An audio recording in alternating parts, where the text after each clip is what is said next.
पहले कुछ प्रश्न। एक मित्र ने पूछा है कि व्यक्ति का ढांचा उसका व्यक्तित्व जानने के लिए गुरु का उपयोग होता रहा है, पर क्या हम किसी के सम्मोहन में, हिप्नोसिस में अपना टाइप, अपना ढांचा नहीं जान सकते?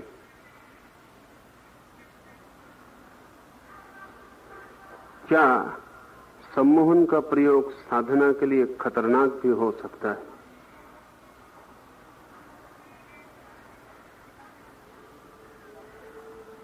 सम्मोहन एक बहुत पुरानी प्रक्रिया है। लाभप्रद भी है, खतरनाक भी। असल में जिस चीज से भी लाभ पहुंच सकता हो उससे खतरा भी हो सकता है। खतरा होता ही उससे है जिससे लाभ हो सकता हो। जिसमें लाभ की शक्ति है उसमें नुकसान की शक्ति भी होती है। तो सम्मोहन कोई होम्योपैथिक दवा नहीं है कि जिससे सिर्फ लाभ ही पहुंचता हो और नुकसान ना होता हो। सम्मोहन के संबंध में बड़ी भ्रांतियां हैं, लेकिन पश्चिम में तो भ्रांतियां टूटती जा रही हैं, पूरब में भ्रांतियों का बहुत जोर है। और आश्चर्य की बात तो यह है कि पूरब ही सम्मोहन का पहला खोजी, लेकिन हम उसे दूसरा नाम देते थे। हमने उसे योग तंद्रा कहा है। नाम हमारा बढ़िया है, नाम सुनते ही अंतर पड़ जाता है। हिप्नोसिस का मतलब भी तंद्रा है, वो भी ग्रीक शब्द हिप्नोस से बना है जिसका अर्थ नींद होता है। दो तरह की नींद संभव है। एक तो नींद जब आपका शरीर थक जाता है, रात आप सो जाते, वो प्राकृतिक है। दूसरी नींद है जो चेष्टा करके आप में लाई जा सकती है, इंड्यूस्ड स्लीप। योग तंद्रा या सम्मोहन या हिप्नोसिस वही दूसरी तरह की नींद है। रात जब आप सोते हैं तब आपका चेतन मन धीरे धीरे धीरे धीरे शांत हो जाता है और अचेतन मन सक्रिय हो जाता है। आपके मन की गहरी परतों में आप उतर जाते हैं।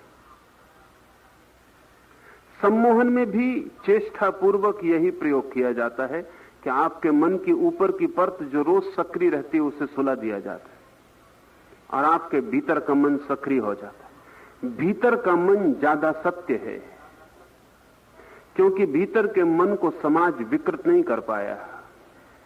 भीतर का मन ज्यादा प्रामाणिक है, क्योंकि भीतर का मन अभी भी प्रकृति के अनुसार चलता है।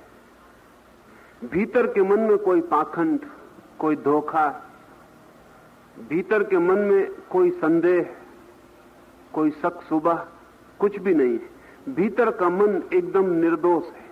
जैसे पहले दिन पैदा हुए बच्चे का जैसा निर्दोष मन होता है, वैसा निर्दोष मन भीतर है। धूल तो ऊपर ऊपर जम गई है, मन के बाहर की परतों पर कचरा इकट्ठा हो गया है।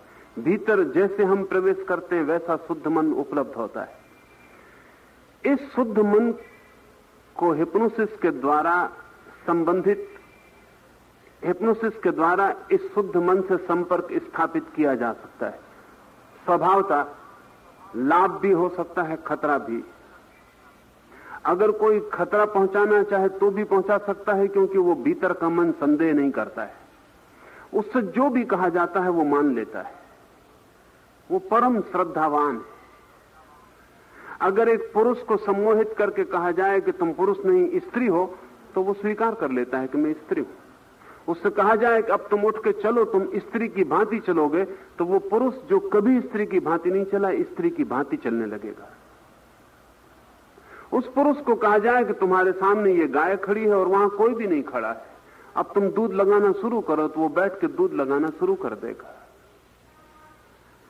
वो जो अचेतन मन है वो परम श्रद्धावान है। उससे जो कहा जाए वो उस पर प्रश्न नहीं उठाता, वो उसे स्वीकार कर लेता है। यही श्रद्धा का अर्थ है। वो ये नहीं कहता कि कहां है गाय, वो ये नहीं कहता कि मैं पुरुष हूं स्त्री नहीं हूं। वो संदेह करना जानता ही नहीं। संदेह तो मन की ऊपर की परत जो तर्क सीख गई है वही करती है। इसका लाभ भी हो सकता है, इसका खतरा भी है, क्योंकि उस परम श्रद्धालु मन को कुछ ऐसी बात भी समझाई जा सकती है जो व्यक्ति के अहित में हो, जो उसको नुकसान पहुंचाए, मृत्यु तक घटित हो सकती है। सम्मोहित व्यक्ति को अगर भरोसा दिला दिया जाए कि तुम मर रहे हो, तो वो भरोसा कर लेता है कि मैं मर रहा हूं। 1952 में अमेरिका में एंटी हिप्नोटिक एक्ट बनाया गया। ये पहला कानून है हिप्नोसिस के खिलाफ, दुनिया में कहीं भी बना, क्योंकि 4 लड़के विश्वविद्यालय के एक छात्रावास में सम्मोहन की किताब पढ़ के प्रयोग कर रहे थे, और उन्होंने एक लड़के को, जिसको बेहोश किया था, भरोसा दिला दिया कि तू मर गया है। वो सिर्फ मजाक कर रहे थे, लेकिन वो लड़का सच में ही मर गया। वो हृदय में इतनी गहरी बात पहुंच गई, वहां कोई संदेह नहीं है, मृत्यु हो गई, तो मृत्यु को स्वीकार कर लिया। शरीर और आत्मा का संबंध तत्क्षण छूट गया। तो हिप्नोसिस के खिलाफ एक कानून बनाना पड़ा। अगर मृत्यु तक तो भरोसा हो सकता है, तो फिर किसी भी चीज पर भरोसा हो सकता है। तो सम्मोहन का लाभ भी उठाया जा सकता है। पश्चिम में बहुत बड़ा सम्मोहक था कुएं ने लाखों मरीजों को ठीक किया सिर्फ सम्मोहन के द्वारा। अब तक दुनिया का कोई चिकित्सक किसी भी चिकित्सा पद्धति से इतने मरीज ठीक नहीं कर सका है जितना कुएं ने सिर्फ सम्मोहन से किया। असाध्य बीमारियां दूर की, क्योंकि भरोसा दिला दिया भीतर कि ये बीमारी है ही नहीं। इस भरोसे के आते ही शरीर बदलना शुरू हो जाता है। कुएं ने हजारों लोगों की शराब, सिगरेट और तरह के दुर्व्यसन क्षण भर में छुड़ा दिए, क्योंकि भरोसा दिला दिया। मन को गहरे में भरोसा आ जाए तो शरीर तक परिणाम होने शुरू हो जाते, तो लाभ भी हो सकता है। अगर आपको ध्यान नहीं लगता है, सम्मोहन में अगर आपको सुझाव दे दिया जाए, दूसरे दिन से ही आपका ध्यान लगना गहरा हो जाएगा। आप प्रार्थना करते हैं लेकिन व्यर्थ के विचार आते हैं। सम्मोहन में कह दिया जाए कि प्रार्थना के क्षण में कोई भी विचार ना आएंगे, तो प्रार्थना आपकी परम शांत और आनंदपूर्ण हो जाएगी, कोई विचार का विघ्न न रह जाएगा। आपकी साधना में सहयोग पहुंचाया जा सकता है। योग के गुरु सम्मोहन का प्रयोग करते ही रहे हैं सदियों से, लेकिन कभी उसका प्रयोग जाहिर और सार्वजनिक नहीं किया गया। वो निजी गुरु के और शिष्य के बीच की बात थी, और जब गुरु किसी शिष्य को इस योग्य मान लेता था कि अब उसके अचेतन में प्रवेश करके काम शुरू करे, तो ही प्रयोग करता था। और जब कोई शिष्य किसी गुरु को इस योग्य मान लेता था कि उसके चरणों में सब कुछ समर्पित कर दे, तभी कोई गुरु उसके भीतर प्रवेश करके सम्मोहन का प्रयोग करता था। रास्ते पर काम करने वाले सम्मोहक भी हैं, स्टेज पर प्रयोग करने वाले सम्मोहक भी हैं। उनके साथ आपका कोई श्रद्धा का नाता नहीं, उनके साथ आपका नाता भी है तो व्यवसायिक हो सकता है कि आप 5 रुपया फीस दें और वो आपको सम्मोहित कर दें। लेकिन जो आदमी 5 रुपए में उत्सुक है सम्मोहित करने को, वो आपको नुकसान पहुंचा सकता है। इस तरह की घटनाएं दुनिया भर की पुलिस थानों में रिपोर्ट की गई हैं कि किसी ने किसी को सम्मोहित किया और उससे कहा कि रात तू अपनी तिजोरी में चाबी लगाना भूल जाना, या रात तू अपने घर का दरवाजा खुला छोड़ देना।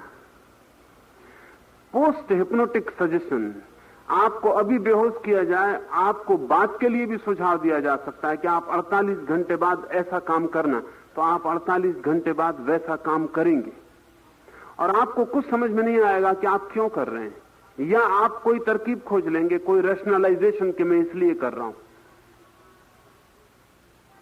मैं एक युवक पर प्रयोग कर रहा था पोस्ट हिप्नोटिक सजेशन के। उसे मैंने बेहोश किया और उसे मैंने कहा कि 6 घंटे बाद तू मेरी फला नाम की किताब को उठाएगा और उसके 15वें पेज पर दस्तखत कर देगा। फिर वो होश में आ गया। 6 घंटे बाद की बात है, वो अपने काम में लग गया। मैंने वो किताब अलमारी में बंद करके ताला लगा दिया। ठीक 6 घंटे बाद उसने आके मुझे कहा कि मुझे आपकी फला नाम की किताब पढ़नी है। कि तुझे अचानक क्या जरूरत पड़ी? उसने कहा नहीं, मुझे कई दिन से ख्याल है पढ़ने का, अभी मेरे पास सुविधा है तो मैं पढ़ना चाहता हूं। मैंने उसे चाबी दी, उसने खोला, और जब मैं भीतर पहुंचा कमरे में तो किताब पढ़ नहीं रहा था, वो 15 नंबर के पृष्ठ पर दस्तखत कर रहा था। जब वो पकड़ गया दस्तखत करते तो बहुत घबराया और उसने कहा कि मेरी समझ के बाहर है। लेकिन मुझे बड़ी बेचैनी हो रही थी कि कुछ करना है और कुछ समझ में नहीं आ रहा था कि क्या करना है। और दस्तखत करते ही मेरा मन एकदम हल्का हो गया, जैसे कोई बोझ मेरे ऊपर से उतर गया है। पर मैंने क्यों दस्तखत किए मुझे कुछ पता नहीं। तो ऐसे रिपोर्ट की गई है पुलिस में कि किसी सम्मोहक ने किसी को सम्मोहित कर दिया और उससे कहा कि तू जाते वक्त अपने पैसे की थैली यहीं छोड़ जाना, अपना मनी बैग यहीं छोड़ जाना, या अपनी चेकबुक यहीं छोड़ जाना। वो आदमी चेकबुक वहीं छोड़ गया जाते वक्त। तब तो खतरे हो सकते हैं। अचेतन मन बड़ा शक्तिशाली है, आपके चेतन मन की कोई भी शक्ति नहीं है।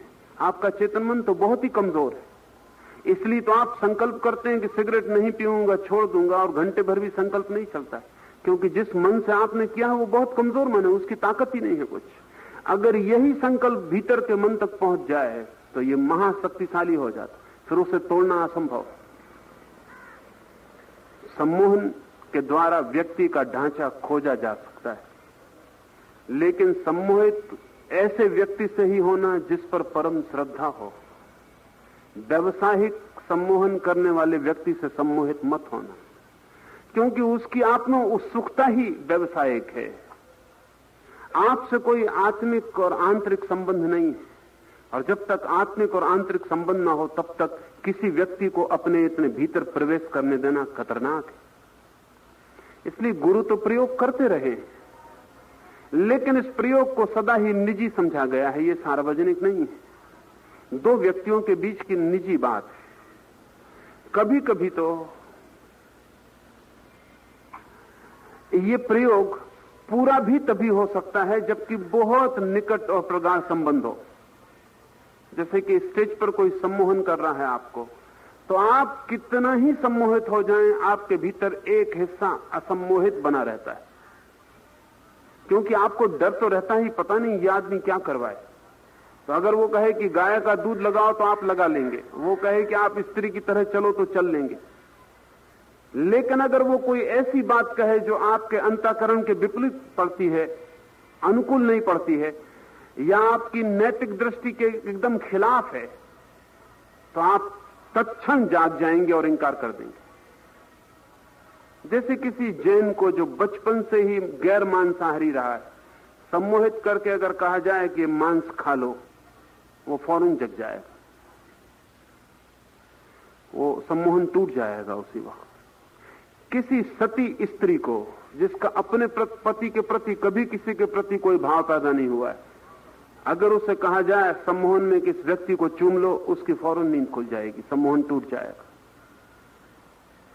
लेकिन अगर स्त्री का मन दूसरे पुरुषों के प्रति जाता रहा हो तो सम्मोहन नहीं टूटेगा, क्योंकि इसमें कुछ खास विरोध नहीं हो रहा है, शायद उसकी दबी हुई इच्छा ही पूरी हो रही है। तो जब कोई व्यावसायिक रूप से किसी को सम्मोहित करता है तो आपके भीतर एक हिस्सा तो सजग रहता ही है, बहुत गहरे प्रवेश नहीं हो सकता। लेकिन जब कोई गुरु और शिष्य के संबंध में सम्मोहन घटित होता है तो प्रवेश बहुत आंतरिक हो जाता है, व्यक्ति अपने को पूरा छोड़ देता है। इसलिए समर्पण का इतना मूल्य है, श्रद्धा का इतना मूल्य है। सम्मोहन के माध्यम से निश्चित ही व्यक्ति के टाइप का पता लगाया जा सकता है। सम्मोहन के द्वारा व्यक्ति के पिछले जन्मों में प्रवेश किया जा सकता है। सम्मोहन के द्वारा व्यक्ति के भीतर कौन से कारण हैं जिनके कारण वो परेशान और उलझा हुआ है, वे खोजे जा सकते हैं। और सम्मोहन के माध्यम से बहुत सी बातों का निरसन किया जा सकता है, रेचन किया जा सकता है, बहुत सी बातें मन से उखाड़ के बाहर फेंकी जा सकती हैं। हम जो भी करते हैं ऊपर ऊपर से वो ऐसा है जैसे कोई किसी वृक्ष की शाखाओं को काट दे। शाखाएं कटने से वृक्ष नहीं कटता, नए पीके निकल आते, वृक्ष समझता है कि आप कलम कर रहे हैं। जब तक जड़ें ना उखाड़ फेंकी जाएं तब तक कोई परिवर्तन नहीं होता, वृक्ष फिर से सजीव हो जाता है। आप मन के ऊपर ऊपर जो भी कलम करते हैं वो खतरनाक है, फायदा नहीं करती, नए अंकुर निकल आते हैं। वही बीमारियां और घनी होकर पैदा हो जाती। जड़ उखाड़ के फेंकना हो तो गहरे अचेतन में जाना जरूरी है। लेकिन सम्मोहन अकेला मार्ग नहीं है। अगर आप ध्यान करें तो खुद भी अपने भीतर इतने ही गहरे जा सकते हैं। सम्मोहन के द्वारा दूसरा व्यक्ति आपके भीतर गहरे जाता है और आपको सहायता पहुंचा सकता है। ध्यान के द्वारा आप स्वयं ही अपने भीतर गहरे जाते हैं और अपने को बदल सकते हैं। जिन लोगों को ध्यान में बहुत कठिनाई होती हो उनके लिए सम्मोहन का सहारा लेना चाहिए, लेकिन अत्यंत निकट संबंध हो किसी गुरु से तभी। और जो व्यक्ति ध्यान में सीधे जा सकते हो उनको सम्मोहन के विचार में नहीं पड़ना चाहिए, उसकी कोई भी जरूरत नहीं। और सम्मोहन का भी सहारा इसीलिए लेना चाहिए कि ध्यान में गहरे जाया जा सके, बस। और किसी काम के लिए सहारा नहीं लेना चाहिए, क्योंकि बाकी सब काम तो ध्यान में गहरे जाके किए जा सकते हैं। सिर्फ ध्यान ना होता हो तो ध्यान में कैसे मैं गहरे जाऊं, सम्मोहन का इसके लिए सहारा लिया जा सकता। सम्मोहन गहरी प्रक्रिया है और बड़ी वैज्ञानिक है और मनुष्य के बहुत हित में सिद्ध हो सकती है, लेकिन स्वभावतः जो भी हितकर हो सकता है वो खतरनाक भी है।